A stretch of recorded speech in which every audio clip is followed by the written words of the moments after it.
100 रुपए का नोट।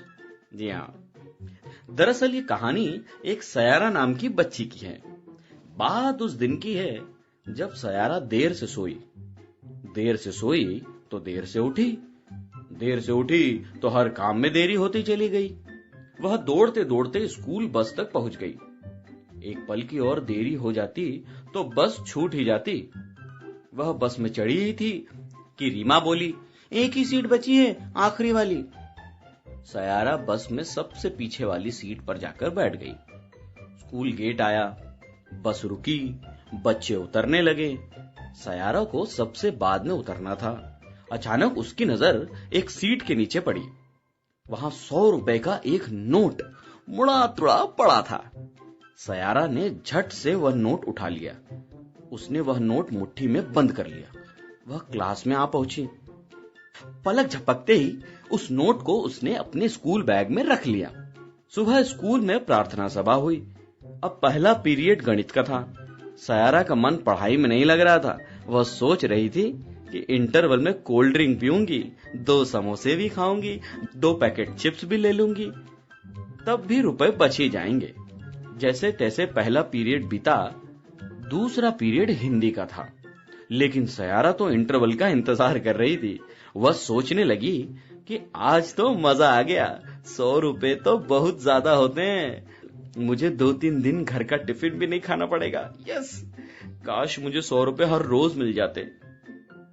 जैसे तैसे तीसरा पीरियड भी बीत गया। चौथा पीरियड अंग्रेजी का था। सयारा फिर सोचने लगी, बस अब कुछ ही देर में इंटरवल की घंटी बजने वाली है। आज तो भूख कुछ ज्यादा ही लग रही है। यह क्या? तभी शकीला रोने लगी।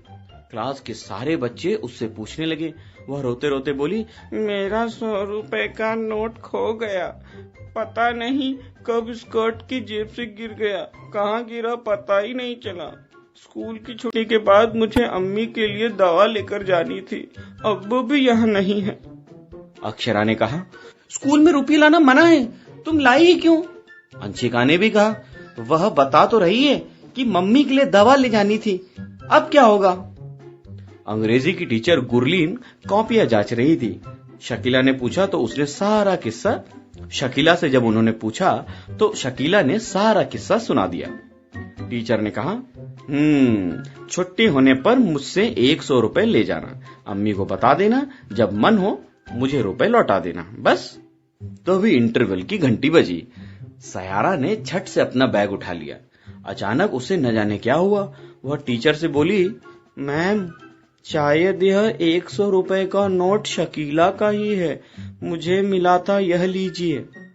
टीचर ने 100 रुपए का नोट शकीला को देते हुए कहा, ये लो बेटा, 100 रुपए।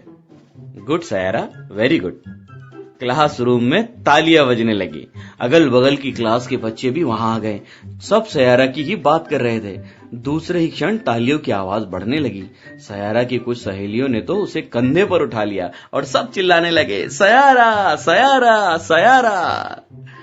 देखा दोस्तों, कैसे एक नन्ही से बच्ची के मन में एक ईमानदारी का भाव जागा, और जब उसने ये जाना कि 100 रुपए का नोट किसी और का है तो उसे उसने लौटाना ज्यादा जरूरी समझा, ना कि खर्च करना। मछली नहीं उड़ती। दोस्तों, बहुत पुरानी बात है। उन दिनों मछलियां तैरने के साथ साथ उड़ भी सकती थी। मछली का मन करता तो वह दूर आसमान में जा उड़ती, तैरने का मन करता तो नदी के अंदर चली जाती। एक दिन बगुले का जोड़ा कहीं जा रहा था।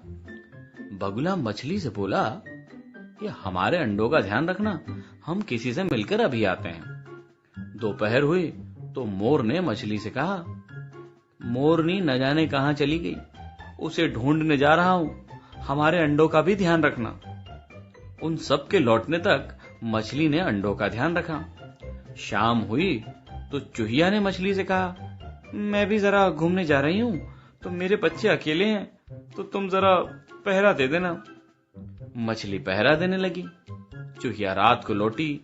मछली जाने को हुई तो गिलहरी ने आवाज लगाई, अमरूद पक गए होंगे तो मुझे बताना। हाँ? मछली उड़ी और अमरूद के पेड़ के फल को देख आई। फिर गिलहरी को बताया कि अमरूद पक चुके हैं। मछली जाने लगी तो एक सांप ने पूछा, कहाँ जा रही हो? मछली बोली, अब बस थक गई हूं तो पानी में तैरने जा रही हूं। सांप ने हंसते हुए कहा, अरे आज की थकान तो दूर हो जाएगी, मगर कल का क्या होगा?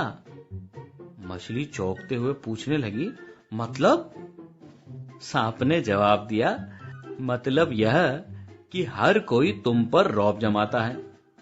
मोर, बगुले, चूहिया और गिलहरी तक तुमसे अपना काम करा लेते हैं। क्यों, सच है ना? मछली सोच में पड़ गई। सुबह हुई, बगुले का जोड़ा मछली के पास आया और वही बात कहकर उड़ चला। मछली को सांप की बात याद आई। उसने मुंह बनाया, मैं नदी में तैरने जा रही हूं, शाम तक बाहर नहीं आऊंगी। हाँ, बस फिर क्या था, सांप को इसी पल का इंतजार था। बगुले के वापस आने से पहले वह उनके अंडे खा चुका था। दोपहर हुई तो मोर ने मछली से कहा कि मोरनी न जाने फिर कहां चली गई है, मैं उसे ढूंढने जा रहा हूं, अंडों का ध्यान रखना। मछली ने मोर की बात को अनसुना कर दिया। वह घने पेड़ में पीछे आराम करने लगी। सांप ने फिर मोरनी के अंडों को भी चट कर डाला। शाम हुई तो चूहिया ने मछली को बुलाया और रोज की तरह वह टहलने चली गई। मछली उड़ी और आसमान में गायब हो गई। अब सांप चूहिया के बच्चों को भी निगल गया। अब रात हुई तो गिलहरी ने मछली से कहा कि अमरूद पक गए हैं, मैं भी कुछ अमरूद खा आती हूं, मेरे बच्चों का ध्यान रखना। गिलहरी के जाते ही मछली ने नदी में गोता लगाया। वह तैरती हुई नदी के दूसरे तट पर जा पहुंची। सांप ने गिलहरी के बच्चों को भी अपना निवाला बना लिया। सुबह हुई तो सभी ने मछली को घेर लिया। बगुला जो था वो आग बबूला होकर चिल्लाया, मेरे अंडे कहाँ हैं? हाँ, कहाँ हैं मेरे अंडे? चूहिया और गिलहरी ने अपने बच्चों के बारे में पूछा। मछली ने जवाब दिया, मुझे क्या पता। बगुले को गुस्सा आ गया। उसने मछली को दबोच लिया और मछली ने डरते डरते सारा किस्सा सुनाया। किस्सा सुनकर चूहिया बोली कि एक सांप की बातों में आकर तुमने हमारा भरोसा तोड़ा है, मैं तुम्हें उड़ने लायक नहीं छोड़ूंगी। चूहिया ने मछली के पंख कुतर डाले। गिलहरी ने कहा कि आज से तुम उड़ नहीं पाओगी। मछली नदी में जा छिपी। बगुला बोला, कहां जाती हो? मैं तुम्हें पानी में भी नहीं छोड़ूंगा। बस तभी से बगुला मछली की ताक में रहता है। वही मछली अब उड़ नहीं पाती है। देखा दोस्तों, कहानी अंत में थोड़ा इमोशनल कर गई है, लेकिन सच तो यही है, या तो आप कोई जिम्मेदारी ले ही ना, और अगर आपने जिम्मेदारी ले ली है तो उसे निभाना आपका कर्तव्य बनता है, उससे आप पीछे नहीं हट सकते हैं। तो बस अपनी लाइफ में आने वाली जिम्मेदारियों को ऐसे निभाते रहें, और अगर जिम्मेदारी निभाने में कष्ट हो रहा है तो अपने बड़ों की मदद भी ले लीजिए, समझे?